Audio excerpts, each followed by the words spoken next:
तो शादी का सीजन चल रहा है, हर कोई शादी की शॉपिंग में लग रहा है, कोई किसी की शादी में जाने में लग रहा है।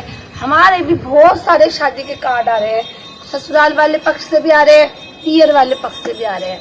अब हमारे पतिदेव को हमने कहा कि चलो हम शादी में चलते हैं। अब मुझे तो ये समझ में नहीं आता, पता ही नहीं हमारे पतिदेव को क्या हो गया है।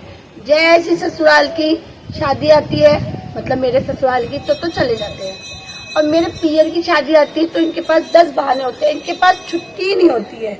और फिर मेरे पास चॉइस रखते हैं कि तू पियर की में जा या ससुराल की में जा। अब भाई मैं तो भाई बहुत कंफ्यूज हो जाती हूँ कि मैं पियर, अब एक ही डेट निकल जाती है, तो मैं ये सोचती हूँ क्या करूँगी पियर की में जाके, क्या करूँगी ससुराल की में जाके। और फिर देखिए अकेले अकेले बच्चे को ले जाना, सब कुछ मैनेज करना बड़ा ही मुश्किल हो जाता है सीरियसली। अब बच्चे की अगर तबीयत खराब हो रही हो, मैं अपनी बात नहीं कर रही, मैं आपको एक एग्जांपल बता रही हूँ। अगर बच्चे की तबीयत खराब हो, फिर आपको अगर शादी में जाना हो, तो फिर आप क्या करेंगे? आप सोचेंगे कि चलो पोस्टपोन कर दे, नहीं जाए।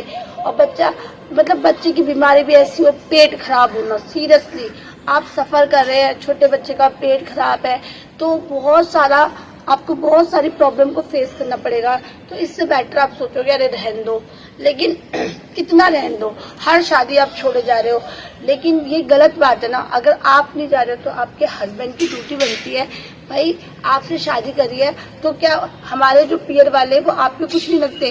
सिर्फ एक लड़की निभाएगी सारे रिश्ते, ससुराल के सारे रिश्ते सिर्फ एक लड़की निभाएगी, लड़का कुछ नहीं करेगा। लड़के पास बस सिर्फ बहाना होगा, कोई मर जाए तो जाने को राजी नहीं, कोई शादी हो जाए तो जाने को राजी नहीं।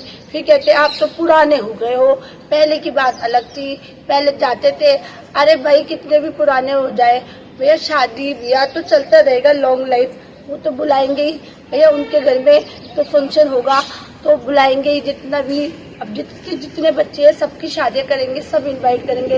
इन्वाइट नहीं करेंगे तब भी ससुराल वाले टोन मारते, अरे वहाँ शादी हो गई, तुझे ना बुलाया, तब इस तरीके की बातें करेंगे। बुलाया तो आप जाते नहीं हो।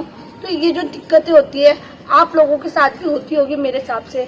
मोस्टली आजकल तो ना मुझे लग रहा है कि सब ऊब गए हैं, और जहाँ दूर की शादी का चक्कर पड़ जाए तो भैया मनी भी देखने पड़ेगी।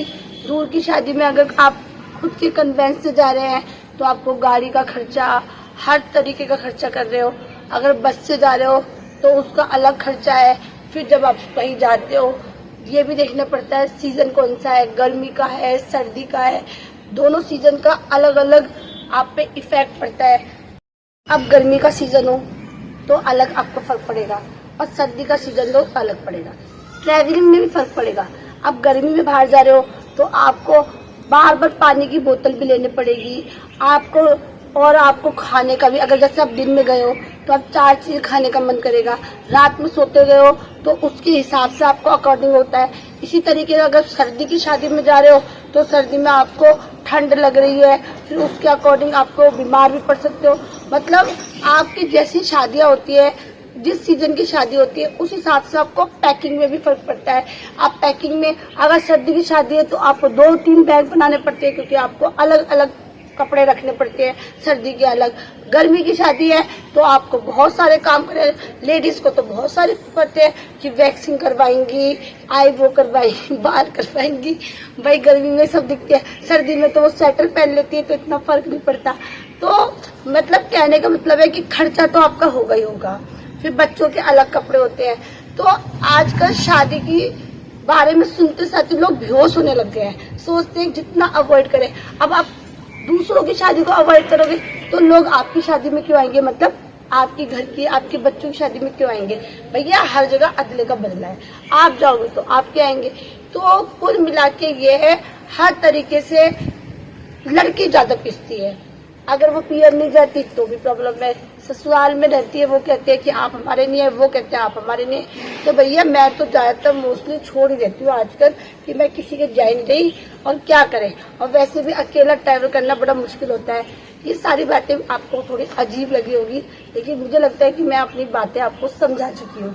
अगर आप लोगों के साथ भी ऐसा कुछ होता है तो कमेंट बॉक्स में जरूर लिखा करो। Bye bye.